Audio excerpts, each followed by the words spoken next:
Olá, queridos. Boa tarde. Como é que vocês estão? Espero que todo mundo esteja muito bem. Também estou bem, tá? Olha, nós temos um conteúdo muito bom, mas ele também é um conteúdo que exige de vocês que vocês façam a leitura, para que juntamente com as minhas aulas vocês consigam ter a compreensão necessária de todo o conteúdo. Nós estamos falando, na verdade, sobre toda a situação que envolve os Estados Unidos, tá? Diante da situação de ter pertencido a um grupo que ganhou a Primeira Guerra Mundial e que isso trouxe para os Estados Unidos grandes ganhos financeiros, de um modo geral. Nas últimas aulas eu tratei para vocês sobre o que nós podemos chamar de American Way of Life, que é um estilo de vida desenvolvido nos Estados Unidos, que tem por base, na verdade, é como se eles tivessem criado. Sim, queridos, o American Way of Life, como eu disse, foi um estilo de vida, tá? Começou a surgir, na verdade, grandes produtos, novos produtos nos Estados Unidos, teve a questão da influência do Fordismo, com a fabricação de automóveis, todo mundo agora passou a ter automóveis, então cria um padrão de vida, tá? Um padrão de consumo muito exagerado em questão de tudo. Aí vinha roupas, calçados, produtos, enfim, eles criaram na verdade um padrão de vida e esse padrão de vida, eles queriam que esse padrão fosse vivido por todos. A grande questão é que para a gente manter um padrão de vida a gente precisa de quê? De dinheiro. E infelizmente nem todo mundo tem os mesmos proventos, ou seja, os mesmos. Nem todo mundo que trabalha recebe os mesmos valores, a gente sabe muito bem disso, tá? Então, teve muita gente que não conseguiu acompanhar esse American Way of Life nos Estados Unidos. Por quê? Porque não tinha condições de bancar um padrão de vida que não pertencia a eles. E isso começou a gerar uma grande onda de preconceito. Vejam vocês que eu estou falando de um acontecimento social de 1920. Vejam vocês que nós estamos em 2020 e os Estados Unidos estão enfrentando agora uma situação de preconceito que já nasceu desde essa época. Por isso que eu reitero cada vez mais a importância da gente estudar, para a gente não parecer pateta e não compreender os acontecimentos sociais ou achar que o que está acontecendo agora lá, inclusive aqui no Brasil também, é algo novo. E na verdade não é, tá? Esse preconceito ele é muito enraizado, tá? Pertence às classes há muito tempo, tá, gente? Há muito tempo, infelizmente. Voltando para cá. Como eu já disse, esse novo padrão de vida dos Estados Unidos, chamado por American Way of Life, nem todo mundo conseguiu acompanhar. Por que nem todo mundo conseguiu acompanhar? Porque nem todo mundo tinha dinheiro para manter aquele padrão de vida.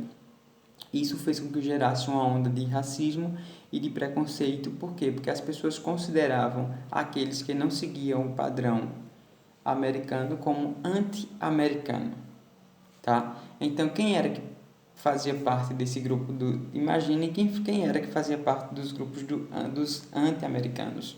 Negros, judeus, católicos, alguns grupos de católicos, claro, e imigrantes.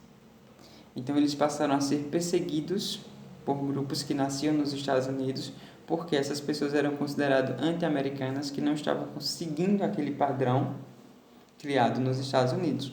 Agora, eu reitero para vocês, essas pessoas não seguiam o padrão dos Estados Unidos porque elas não tinham condição de acompanhar esse padrão. Então, você veja como realmente há grandes injustiças. Eu não consigo acompanhar um padrão porque o meu poder aquisitivo não permite e, em contrapartida, eu sofro preconceito, sou perseguido, sou morto, sou lixado. Tá, gente? Então, isso já acontecia, ó, desde essa época, tá? Desde antes, né? Nós tivemos o período de escravidão, nós tivemos tantos outros períodos que vão desencadeando essa situação. Então, essas pessoas que não faziam parte desse padrão de vida foram excluídos socialmente, tá? Eles também se refletiam. Se você pertencia a um grupo que era considerado anti-americano, você geralmente tinha dificuldade de ocupar emprego. Se você não tinha emprego, você não tinha salário ou bons salários, tá? Então agora eu vou seguindo, tô aqui na página 8 falando sobre a intolerância nos Estados Unidos, tá? Então agora eu vou falar um pouquinho para vocês sobre um grupo que perseguia esses considerados anti-americanos, que era a Ku Klux Klan, tá? Nossa, quase que eu não consigo pronunciar. A Ku Klux Klan, tá? Esse grupo era composto por manifestantes mais destrutivos e intolerantes dos Estados Unidos. Eram extremos, né? Organizações racistas extremistas, tá? São, assim, pessoas de um perfil assustador. Por quê? Porque eles matam, eles agridem, simplesmente por você não ser igual a eles.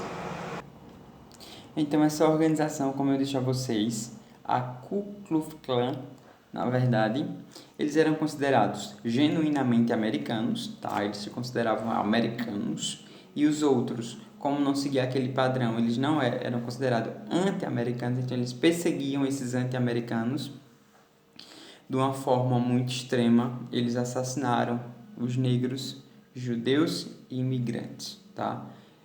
Tem dois grupos sociais que eles são muito atingidos desde muito sempre, que são os negros e os judeus. Infelizmente, por quê? Porque essas pessoas não se enquadram no padrão que os outros consideram como o padrão mais aceitável. Então, essa organização, minha gente, como eu já disse, perseguiu e assassinou negros, judeus e imigrantes. Os negros e os judeus era porque não conseguiam acompanhar o padrão de vida deles. E os imigrantes é porque eles achavam que as pessoas poderiam vir de fora e instalar um regime comunista que afetaria toda a população dos Estados Unidos. Então, além deles matarem e perseguirem esses grupos, a Ku Klux Klan ela pressionou e corrompeu muitas autoridades para que essas autoridades pudessem criar leis e direitos contra os anti-americanos, tá? Veja só a gravidade da situação. Além de eu perseguir essas camadas sociais de uma forma muito desumana, eu ainda vou interferir na legislação para que a legislação também siga o que eu quero, ou seja, para que haja realmente uma proteção legislativa para todos esses absurdos que eram praticados contra aqueles que eram considerados como anti-americanos. Por quê? Porque não eram considerados americanos genuínos. Não eram considerados americanos genuínos, por quê? Porque eles não seguiam o chamado American Way of Life, que era um padrão de vida que os Estados Unidos adotou. Vou continuar agora, eu vou falar um pouquinho para vocês sobre a crise de 1929, que é a chamada quebra da Bolsa. Como eu disse, os Estados Unidos está tendo uma grande ascensão, né? Ele está ascendendo, ou seja, ele está crescendo financeiramente. Essa situação fez com que houvesse vários investimentos na Bolsa de Valores, né? Várias compras de ações, de empresas. Por quê? Porque os Estados Unidos, na verdade, estava tendo um grande crescimento, se tornando uma grande potência econômica. Então, essas ações elas subiam de uma forma muito rápida, o preço das ações, mas, no entanto, era muito artificial. Por quê? Porque os Estados Unidos estavam tendo um padrão de vida, mas que, na verdade, esse padrão de vida ele não competia com a realidade. É como, por exemplo, não tem pessoas que ganham um salário mínimo e quer ter um padrão de vida como se ganhasse 5, 10 mil reais. Vocês devem conhecer pessoas assim, que muitas vezes não têm condições de pagar as suas contas básicas, como água, luz, telefone, mas estão sempre o tempo todo trocando de telefone. Todo iPhone novo está comprando, está trocando de carro, está fazendo isso e aquilo outro, sem ter condições de pagar o que realmente consegue. Então, essa situação, minha gente, gera uma ilusão, tá? As pessoas vivem hoje, principalmente com o uso do cartão de crédito, uma ilusão. É como elas acham que tem dinheiro. Aí vive naquele padrão, mas que na verdade aquele padrão não compete. Por quê? Porque não tem dinheiro de arcar com aquelas despesas. Então, para que consiga manter esse padrão, o que é que eles fazem? Empréstimos. Aí se endividam, fazem empréstimos. E lá nos Estados Unidos, além de grandes empréstimos em bancos, houve também o que a gente chama de hipoteca. O que é hipoteca? Hipoteca é quando, por exemplo, eu quero pegar um dinheiro numa instituição financeira, num banco, E como o banco vai exigir de mim uma contrapartida, ou seja, uma garantia. Essa garantia, pronto, eu vou usar como exemplo. Digamos que eu quero fazer um empréstimo alto no banco. Então o banco vai me pedir uma garantia. Então eu posso dar a garantia ao meu apartamento, tá? Eu vou hipotecar o meu apartamento. Isso significa dizer que se chegar o prazo do pagamento daquele empréstimo que eu estou contraindo, eu não conseguir pagar, o banco vai tomar meu apartamento, certo? Isso estava começando a acontecer lá, tá? As pessoas estavam hipotecando as suas casas, os seus bens. A hipoteca também pode ser de casa, de carro, tá? De terra.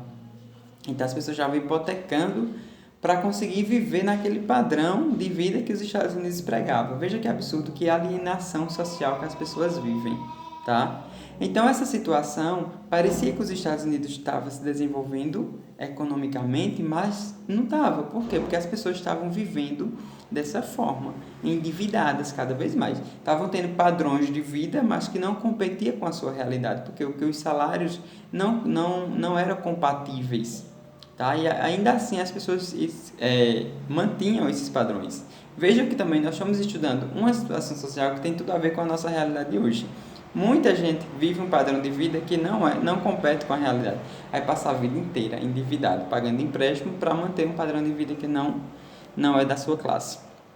Certo, gente? Então, essa situação, o dinamismo no mercado interno norte-americano também foi prejudicado pela queda dos salários pagos aos trabalhadores. Se o meu país está em crise, então significa que as indústrias elas entram em crise também. Aí faz com que baixem os salários pagos aos trabalhadores. Assim, o consumo diminuía, tá? Por quê? Porque eu vou tentar manter aquele padrão, mas o consumo não vai permitir.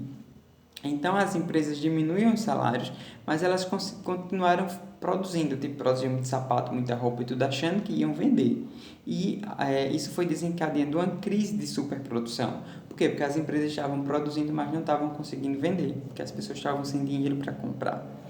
Então, o preço das ações, no entanto, ele continuou subindo, porque tinha aquela ilusão de que os Estados Unidos estava crescendo. Mas, na verdade, não estava, era só uma ilusão. Então, toda essa situação, todo esse contexto levou ao que a gente chama de Grande Depressão. Foi um período de grande crise que os Estados Unidos enfrentou. Olha, eu vou finalizar esse vídeo para que eu consiga postar ele de uma forma mais rápida, porque já tive problema de energia, de internet. Tem hora que a energia cai, tem hora que a internet cai. Então, eu vou dividir os vídeos para ficar mais rápido. Eu vou postar esse e depois eu retomo ainda hoje com mais um pouco do conteúdo, tá?